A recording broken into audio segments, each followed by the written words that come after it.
Lovka was not a mainstream celebrity like an actor or singer. She was famous in a much smaller but much more dangerous world, the world of technical cave diving. In that community, she was known as an explorer, underwater photographer, maritime archaeologist, speaker, and cave diver who pushed into places most people would never see. She was only 29 years, and by then she had already built a reputation as someone obsessed with underwater exploration. She believed there was no greater feeling than finding a new underwater passage that no one had ever seen before. Her connection to Sanctum is what gives the story its haunting edge. Agnes worked on it as a stunt diver and also helped train actors in cave diving work. The film was about Andrew White's own deadly experience in underwater caves a decade ago.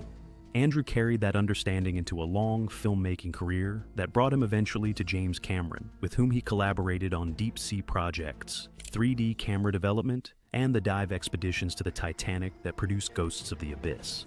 The friendship between the two men ran through the decade that followed him, turning the 1988 experience into a feature film. That film became Sanctum, released in 2011, produced by Cameron, directed by Alistair Grierson.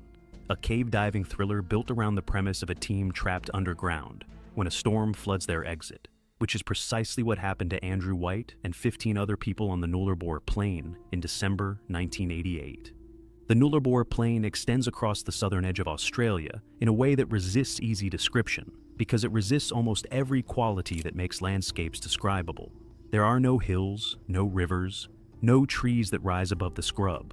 The name itself comes from the Latin, nullus arbor, no tree, and the plain earns it completely. A vast flat limestone tableland stretching roughly 400 miles east to west along the Great Australian Bight. The Southern Ocean pressing in from the south, and the desert pressing in from the north, and in between them, a surface so featureless that the horizon looks the same in every direction, and the sky takes up most of what there is to see. What the surface conceals is the reason anyone comes here at all. Beneath the Nullarbor, the limestone that forms the plain has been dissolving for millions of years, and the result is one of the most extensive networks of submerged cave systems in the world. Long, water-filled passages threading through the rock, some of them running for kilometers without surfacing, their ceilings below the water table in such a way that the only way to explore them is underwater, in the dark, with everything you need to breathe on your back. The cave divers who came to the Nullarbor from the 1960s onward found passages so large and so clear that the measurements they came back with were difficult to believe. Some of these tunnels were among the longest submerged caves ever documented anywhere on Earth. In November 1988, a man named Andrew White led a team of 16 people onto the Nullarbor to dive one of them. White was 29 years old, a former farmer from Western Victoria who had discovered caving in school and never quite found anything more compelling to replace it with. By 1988, he was an experienced cave diver who had been in and out of the Nullarbor systems before and understood what it required: the planning, the logistics, the 5 tons of equipment that had to be transported to one of the most remote places on the continent and then lowered piece by piece down through the cave entrance into the system below. The cave was Panikin Plains Cave, located near the township of Cocklebiddy, 5 miles east of the road that runs through the Nullarbor along the coast. The team was international, Australians, Americans, Britons, and included some of the best cave divers working anywhere in the world at that point. Wes Skiles, the American underwater filmmaker who would later be involved in the Puerto Rico search that opened this series, was there with a camera crew. The plan was to push deeper into Panikin Plains than anyone had gone before, document the exploration on film, and come out with footage that could be sold to cover the expedition's considerable costs. They had been on the Nullarbor for over a month. The diving had gone well. The team had pushed through the enormous dry chamber called Concord Landing, a kilometer from the surface, and into the submerged passages beyond it, extending the map in the way that expedition cave diving extends maps, incrementally and at significant effort. By early December, they were in the final days of the expedition, hauling equipment back toward the surface, preparing to pack out and leave the Nullarbor behind until next time. Then, the storm arrived. The Nullarbor is one of the driest places on the Australian continent. Cocklebiddy Township receives, on average, enough rain to qualify as a desert. The storm that hit on the day the team was packing out was not an ordinary weather event. It was a rare cyclonic system, that drove a hailstorm across the plain, with a violence that the landscape had no infrastructure to absorb. In less than 25 minutes, the storm deposited the equivalent of 2 years of average rainfall onto the limestone surface of the Nullarbor. Limestone does not absorb water the way soil does. It channels it, directs it, sends it through whatever gaps and passages the rock provides. The caves of the Nullarbor are those passages. The water that fell in 25 minutes had one direction to go. 3 members of the team were at the surface near the cave entrance when the storm broke and ran from it in time. They watched the entrance behind them. The water came in fast, filling the shaft from below as the flood poured through the cave above, and the middle section of the dry entrance passage, the route that connected the surface to the team below, collapsed under the weight of the saturation. 15 people were underground when it gave way. The cave entrance was sealed. The 15 people underground were not in the submerged passages when the collapse happened. They were in the dry sections on a ledge in the middle of the cave system, a section of the Panikin Plains that sits above the water table and provides the kind of standing room that Nullarbor cave expeditions use as a base camp between dives. They had equipment with them. They had air. What they did not have was a way out, because the collapse had blocked the only route that connected their position to the surface. White and one other member of the team managed to get out through the blocked section approximately 4 to 5 hours after the initial collapse, working through the rubble in conditions that the flood had made unstable and disorienting. They reached the surface and found the 3 who had escaped, and the 6 of them understood what the situation was. 13 people were still inside, the entrance was compromised, and the Nullarbor was not a place where help was minutes away. Police and emergency services were notified. A rescue team with cave diving capability was assembled and dispatched to Cocklebiddy, which, on the Nullarbor Plain, is a logistical undertaking of its own, the nearest significant population center being hundreds of kilometers away. The rescue operation took approximately 12 hours to clear enough of the rubble to allow the remaining 13 to be brought out. The process of getting everyone out took closer to 2 days in total. Nobody was seriously injured. The cave had trapped 16 people, churned a month of careful expedition work into crisis, collapsed its own entrance under 2 years of rainfall in 25 minutes, and released everyone alive. The camera had been rolling for most of it.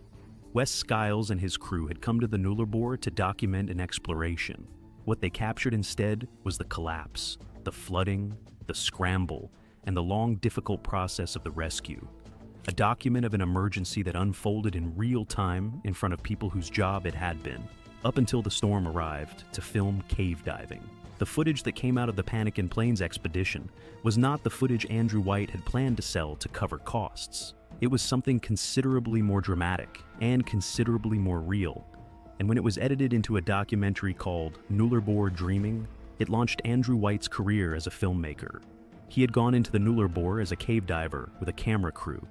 He came out of it as someone who understood, from the inside, that the story a cave could tell under the right circumstances, or the wrong ones, was the kind of story that an audience would sit still for.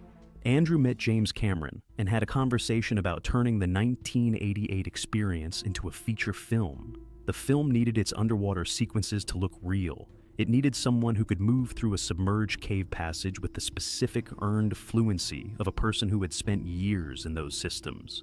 It needed a stunt double for its female characters, who was not pretending to be a cave diver, but actually was one. It needed Agnes Maloka.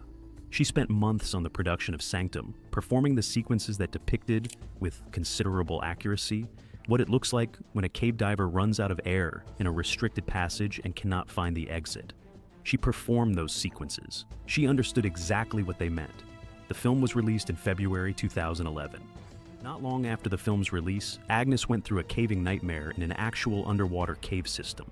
That detail can easily be exaggerated, but the real version is already unsettling enough. A professional cave diver who helped bring a fictional cave diving nightmare to screen later died in a real one. Tank Cave sits near the small town of Tantanoola in the limestone country between Millicent and Mount Gambier in South Australia. From the outside, it is unremarkable. A surface entrance in a paddock, no different in appearance from a dozen other sinkholes in the same stretch of karst country. What it contains beneath the surface is something else entirely. 7 to 8 kilometers of submerged passage threading through the limestone in a layout that Agnes Maloka herself once described in writing as a spiderweb gone wild. Not one tunnel, Not a linear system you enter at one end and exit at the other. A branching, interconnected maze of underwater channels, some wide enough to move through freely, some tight enough to require careful positioning of the body and the tanks, some fragile enough that a single careless fin kick turns the visibility from clear to zero in seconds. The cave is not extremely deep by the standards of the sites that kill divers with pressure.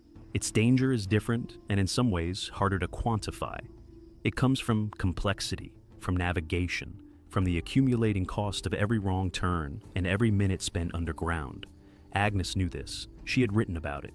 She understood Tank Cave not as a visitor, but as someone who had spent time inside it and thought carefully about what it asked of the people who entered it. That is who she was on February 27, 2011, when she arrived at the cave entrance with her tanks and her equipment and went in. She entered with a group of divers, including a dive buddy. This is standard practice in cave diving. You do not go in alone, you maintain contact.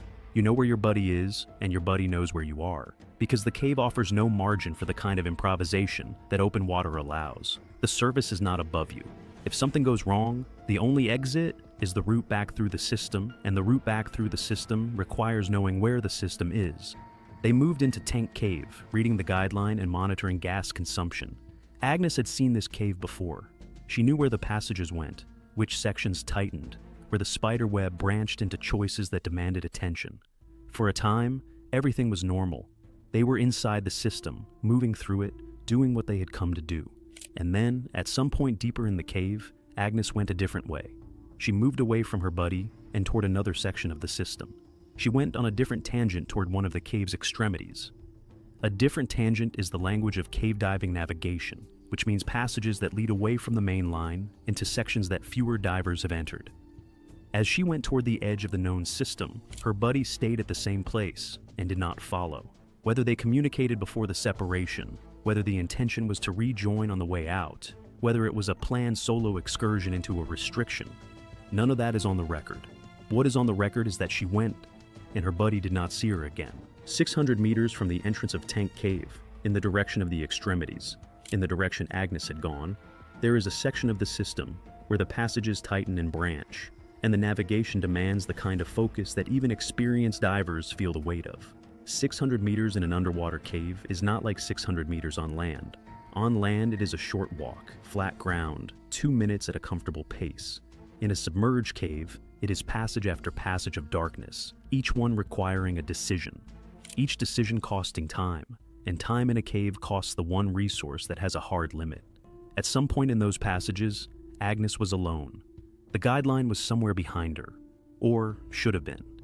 In the tight branching sections of Tank Cave, where the spider web goes wild and the passages multiply and the visibility can drop without warning when the silt comes up, the guideline is the only thread connecting a diver to the exit.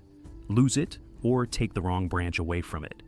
And the exit becomes a problem rather than a certainty. Not immediately, not dramatically, just quietly, in the way that cave diving problems tend to present themselves. As a growing accumulation of small uncertainties that the gas supply is running out of time to resolve. Her tanks had a finite amount of air.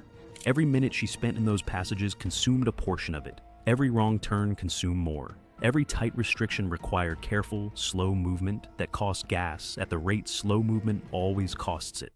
The cave does not care about any of that. The cave does not adjust its geometry to the needs of the person inside it. It simply is what it is in the dark, with the silt floating and the passages branching and the guidelines somewhere that may or may not be where she expected it to be. Meanwhile, her buddy waited. This is what you do when a dive partner has gone into a section you didn't follow them into. You wait at the point of separation, because the plan was to rejoin and the plan has not yet failed, it has only been delayed. Cave divers manage time and gas and margins specifically so that delays can be absorbed. You wait. You watch the passage they went into. You watch the time. At some point, the waiting became something else. The time she should have been back passed. Then the margin passed. The buddy surfaced, came out of the water, and the alarm was raised. Police were contacted.